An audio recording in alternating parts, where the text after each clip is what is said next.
আসলে আপনাদের এখানে একটা ভিডিও দিয়েছিলাম, অনেক রেসপন্স হয়েছে এবং আমাদের যারা দর্শক রয়েছে তারা কিন্তু এই মাহফিল সম্পর্কে অনেক প্রশ্ন করেছেন। এই ওয়াজ মাহফিলটা আসলে দিনে হবে নাকি রাতে, কিংবা কয়টা থেকে শুরু হবে? 50,000 মানুষের ক্যাপাসিটি রয়েছে আমাদের মাঠের ভিতরে, ইনশাল্লাহ 50,000 মানুষ বসতে পারবেন। এখন আপনি আমাদেরকে একটু কাইন্ডলি জানাবেন যে আসলে কোন বক্তারা কবে আসছে এবং কবে তারা বক্তৃতা দিবে। আচ্ছা, দর্শক আসসালামু আলাইকুম। আমি একটা ভিডিও দিয়েছিলাম আপনাদের যে চাটখইর আদমদিঘি বগুড়ায়, এখানে ভাইরাল 6 বক্তা আসছেন এবং আমার পিছনে যে মসজিদটি দেখতে পাচ্ছেন, এই চাটখইর এই মসজিদের উদ্যোগে কিন্তু আয়োজন করা হয়েছে এই ওয়াজ মাহফিলের। আমি সেই জায়গাটিতে দাঁড়িয়ে রয়েছি, যে জায়গাটিতে ঠিক এই বিরাট ওয়াজ মাহফিলটি হবে এবং এটি সম্পর্কে আরও তথ্য আমরা এখানে জানার চেষ্টা করছি। আসসালামু আলাইকুম রহমতুল্লাহি বারাকাতুহু। আমি মোহাম্মদ মাসুদুর রহমান, প্রিয় উত্তরবঙ্গবাসী। আপনাদের সকলের প্রতি আমি আমাদের ইসলামী সাহিত্য কেন্দ্র ইশাকের পক্ষ থেকে আসন্ন 4 এবং 5 তারিখে মাহফিল শোনার আমন্ত্রণ জানাচ্ছি। আশা করি সকলে আপনারা মাহফিল শোনার জন্য আসবেন, দিন শিখার নিয়তে এবং আমলের নিয়তে ইনশাআল্লাহ। এই মাহফিলটা শুধুমাত্র আমাদের এই চাটখইর গ্রামের মাহফিল না, এটা আমাদের উত্তরবঙ্গবাসীর মাহফিল, পুরো বাংলাদেশের মাহফিল। কারণ আপনারা জানেন এখানে যারা আসছেন তারা দেশ বরেণ্য এবং আন্তর্জাতিক খ্যাতিসম্পন্ন সকলেই আলোচকবৃন্দ।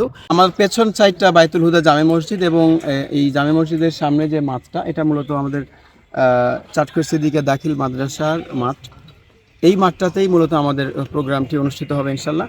আমাদের এই মাঠে আমরা আশা করছি যে খুব একটা বেশি বড় স্পেস নেই, তো তারপরেও 50,000-এর মতো আশা করি আমাদের এখানে যারা মাহফিল শুনতে আসবে। 50,000 মানুষের এখানে আমাদের মাঠের ভিতরেই আমরা জায়গা সংকলন করতে পারবো ইনশাল্লাহ। মানে 50,000 মানুষের ক্যাপাসিটি রয়েছে আমাদের মাঠের ভিতরে, ইনশাল্লাহ 50,000 মানুষ বসতে পারবেন। আমরা আসলে আপনাদের এখানে একটা ভিডিও দিয়েছিলাম, অনেক রেসপন্স হয়েছে এবং আমাদের যারা দর্শক রয়েছে তারা কিন্তু এই মাহফিল সম্পর্কে অনেক প্রশ্ন করেছেন। তার মধ্যে যদি আমি আপনাকে প্রশ্ন করি যে আসলে এই ওয়াজ মাহফিলটা আসলে দিনে হবে নাকি রাতে, কিংবা কয়টা থেকে শুরু হবে, এই ইনফরমেশনটা যদি আমাদের 4 এবং 5 তারিখের যে আসন্ন মাহফিল, এই মাহফিলটা প্রতিদিনই আমাদের বাদ আসর থেকে শুরু হবে ইনশাআল্লাহ।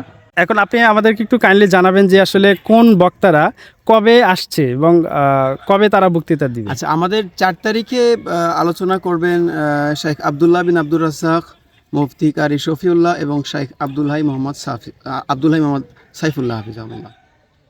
4 তারিখে করবেন এবং 5 তারিখের শিডিউলে আসলে কারা আছেন? 5 তারিখে মুফতি রেজাউল করিম আবরার, শেখ আহমদুল্লাহ এবং আল্লামা মামুনুল হক।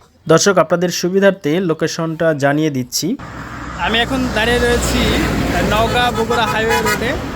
আমার পিছনে রয়েছে সাহারপুকুর এবং সামনে রয়েছে মুরুইল, এবং যে গেটটি আপনারা দেখতে পাচ্ছেন এই গেটের পাশেই দেখবেন এই যে এখানে একটা মসজিদ আছে, বাইতুল হুদা জামে মসজিদের যে ছবিটি দেওয়া রয়েছে, এবং আমার পিছনে যে রাস্তা, এই রাস্তা ধরেই কিন্তু এই কাঠখইর যেতে হয়। সবাইকে আমন্ত্রণ জানিয়ে শেষ করছি আজকের ভিডিও। আসসালামু আলাইকুম।